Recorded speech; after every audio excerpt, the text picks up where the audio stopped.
Magandang gabi mga kachilak. So ito, walking tayo, running. Past 7.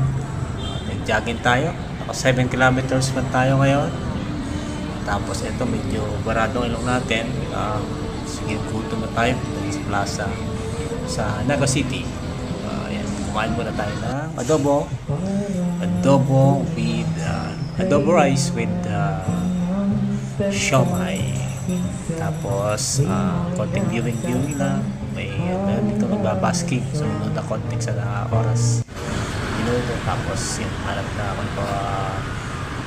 ng mango graham. Nakita tayo ng mango graham sa Pangaliban. So, ayan, 59 pesos. 16 ons. Available naman mga Sulit mango naman. graham. Habang nagpapahinga. Ayan, enjoy natin ito. Mango grahams. Yes! Sarap ng takbo natin ngayong gabi.